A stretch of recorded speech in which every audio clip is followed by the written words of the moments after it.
തോപ്പിൽ കൂടി എന്നുള്ള പേര് ഓഡിയോ കാസറ്റുകൾ എപ്പോഴെങ്കിലും ഇട്ട് കേട്ടിട്ടുള്ള ആളുകൾക്കെല്ലാം അറിയാം. ഈ ഓഡിയോ കാസറ്റിന്റെ കാലഘട്ടത്തിൽ കാസറ്റിന്റെ തുടക്കത്തിലും ഒടുക്കത്തിലും പേരുകൾ പറയലേ ഉള്ളൂ. ഇവരുടെ മുഖം എല്ലാവർക്കും പരിചിതമല്ല. പക്ഷെ ഈ കാസറ്റിന്റെ കവറിൽ വരുന്ന പാസ്പോർട്ട് സൈസ് ഫോട്ടോ കണ്ടിട്ട് മുഖം കാണാപ്പാടം പഠിച്ച് അങ്ങനെ നമ്മൾ ആഗ്രഹത്തോടെ ചെന്ന് കണ്ടിട്ടുള്ള ആളുകളിൽ ഒരാളാണ്. ഒരുപാട് ഓഡിയോ കാസറ്റുകൾ, ടെലിവിഷൻ പരിപാടികൾ, പല സിനിമകളിലും കോമഡി കുറവാണെന്ന് തോന്നിയാൽ കോമഡി കോൺട്രിബ്യൂട്ട് ചെയ്യാൻ വേണ്ടി വിളിച്ചുകൊണ്ട് പോയി എഴുതിക്കുക. അങ്ങനെയുള്ള ഒരുപാട് മേഖലയിൽ വളരെ ശക്തമായ സാന്നിധ്യമായിട്ടുള്ള ഒരാളാണ് തോമസ് തോപ്പിൽക്കുടി എന്ന് പേരുള്ള ഈ നിൽക്കുന്ന മനുഷ്യൻ. വെൽക്കം. ഇനി ധർമ്മജൻ വേറൊരാളെ തല്ലിയ കേസിന് ഒളിവിൽ പോയിട്ടൊരു ഹോട്ടലിൽ താമസിച്ചു. ധർമ്മൻ ആ കേസിൽ പങ്കൊന്നുമില്ല. പക്ഷെ ഇവനെയൊക്കെ 10-15 പേരുണ്ട് ഒരു കൂട്ടത്തിൽ, അതിൽ ഇവനും ഉണ്ട്. ഇവൻ ഒളിവിൽ പോയി താമസിച്ചപ്പോൾ അപ്പുറത്തെ മുറിയിൽ ഒരു എഴുത്തുകാരൻ TV പരിപാടിയൊക്കെ കാസറ്റ് എഴുതുന്നുണ്ട്. ആ എഴുത്തുകാരൻ ഇച്ചിരി മടിയുള്ള എഴുത്തുകാരനാണ്. പോക്കറ്റ് കയറ്റി ഇങ്ങനെ നടന്ന് പറയുമ്പം വേറൊരാൾ എഴുതി എടുക്കാനുണ്ടെങ്കിൽ വളരെ നല്ലതാണ്. അപ്പൊ എഴുതിയെടുക്കുന്ന പയ്യന്റെ കയ്യക്ഷരം രണ്ടാമത് അവന് തന്നെ വായിക്കാൻ പറ്റാത്തതുകൊണ്ട് ഒളിവിൽ താമസിക്കുന്ന പയ്യന്റെ കയ്യക്ഷരം നല്ലതായതുകൊണ്ട് ഈ പയ്യൻ അപ്പുറത്തെ മുറിയിൽ എഴുതാൻ വേണ്ടി പോയി. അങ്ങനെ എഴുതാൻ വേണ്ടി പോയ പയ്യനാണ് ഈ നിൽക്കുന്ന ധർമ്മജൻ പോൽകാട്ടി. ആ എഴുത്തുകാരനാണ് തോമസ് തോപ്പിൽക്കുടി. ധർമ്മജൻ പറയട്ടെ. ഞാനൊന്നുമല്ല, മിമിക്രിയിൽ കയറി വരുന്ന ഒരു സമയത്ത്, മിമിക്രി തുടങ്ങിയ സമയത്ത് കാസറ്റുകൾ കണ്ട്, തോമസ് തോപ്പിൽക്കുടി എന്നുള്ള പേര് കണ്ട്, തോമസ് ചേട്ടൻ്റെ കാസറ്റുകൾ കണ്ട് ഇങ്ങനെ ആവേശം മൂത്ത് നടക്കുന്ന സമയത്ത് എന്നൊരു കാസറ്റിന്റെ പുറകിൽ സ്റ്റാമ്പ് സൈസ് ഫോട്ടോയാണ്.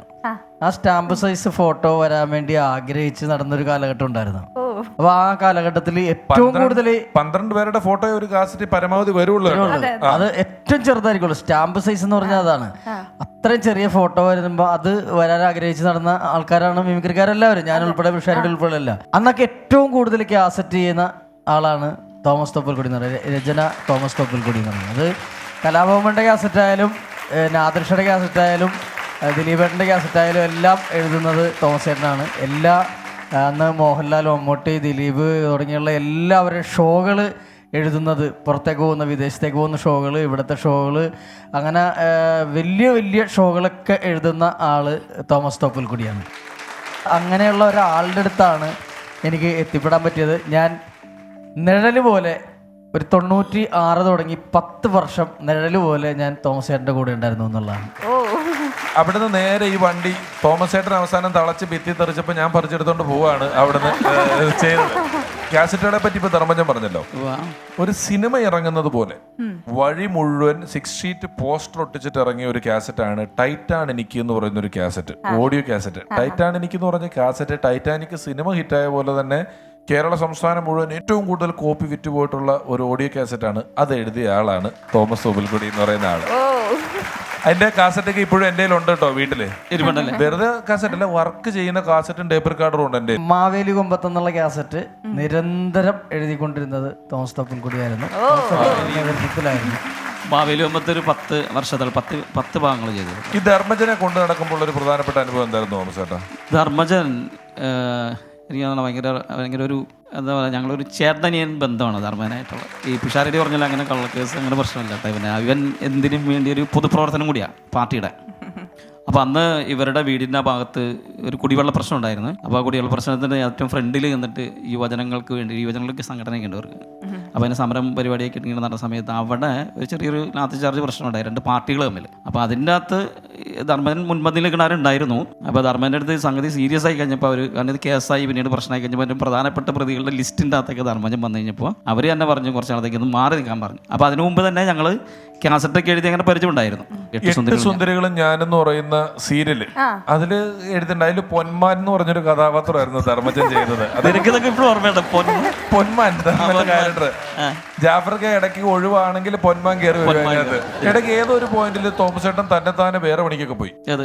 ഇതിനകത്തുനിന്നൊരു റൗണ്ട് എടുത്ത് ചില പൊതുപ്രവർത്തനം, സാമൂഹിക സേവനം എന്നൊക്കെ പറഞ്ഞ് കുറച്ച് റൗണ്ട് പോയി.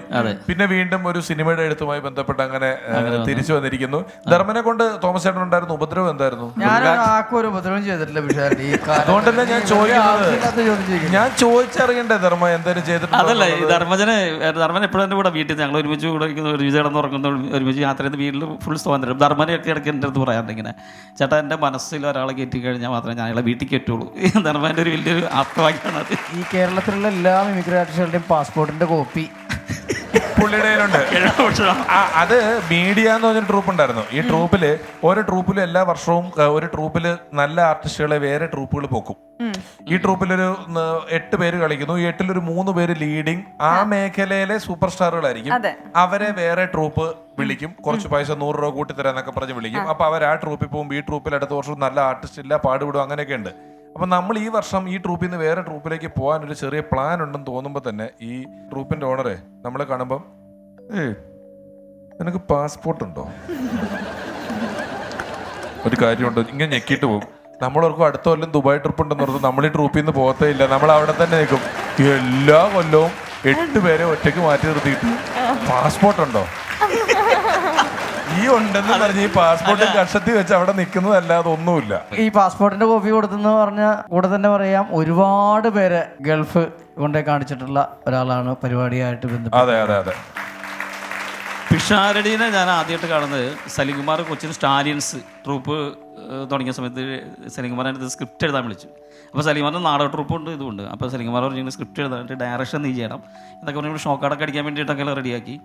അപ്പോൾ ഞാനങ്ങനെ സലിംകുമാർ വിളിച്ചിട്ട് അവിടെ ചെല്ലുമ്പോഴാണ് പിഷാരടിനെ ഫസ്റ്റ് ഞാൻ കാണുന്നത്. പിഷാരടി ആ ട്രൂപ്പിൻ്റെ മാനേജറാണ്. അന്ന് സ്റ്റേജ് പെർഫോമൻസ് ഒന്നുമില്ല, പിഷാരടി അനൗൺസ്മെന്റ് അല്ലേ, അനൗൺസ്മെന്റും 2 പെൺവേഷവും, പിന്നെ ഒരു ബാഗ് ഉണ്ടാവും. പിന്നെ ട്രൂപ്പിലുള്ളവരുടെ ചീത്തയും കേൾക്കണം, കമ്മിറ്റിക്കാരുടെ ചീത്തയും കേൾക്കണം. പാവം ഒന്നും മിണ്ടൂല കേട്ടോ, ആരും ചീത്ത പറഞ്ഞാൽ ഒന്നും മിണ്ടൂല, ടെൻഷനാണ്. അതിനകത്ത് വേറെ സംഭവം ഭയങ്കര ഡെഡിക്കേഷൻ. അതായത് പക്ഷേ നമ്മൾ ശ്രദ്ധിച്ചറിയാം, അന്ന് മുതൽ ഇന്ന് വരെ ഇപ്പോൾ സിനിമ സംവിധായകരാകുമ്പോൾ വരെയുള്ള ഏറ്റവും നല്ല ക്വാളിറ്റി എന്ന് വെച്ചിട്ടുണ്ടെങ്കിൽ ആ ചെല്ലുന്ന സ്ഥലത്ത് ഭയങ്കരമായിട്ടുള്ള ഡെഡിക്കേഷനാണ്.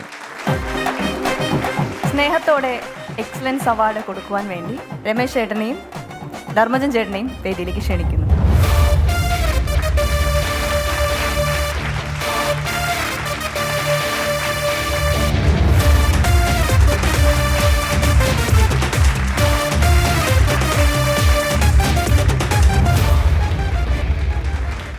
ആശാനെ ആദരവ് കൊടുക്കാൻ പറ്റുന്നൊരു വേദിയാണ് അത്, ഈ വൺസ് അപ്പോൺ എ ടൈം എന്നുള്ളൊരു വേദി. അതിന് നിമിത്തമായതിൽ ഒരുപാട് ഒരുപാട് ഒരുപാട് സന്തോഷം. ദൈവത്തിന് നന്ദി പറയുന്നു.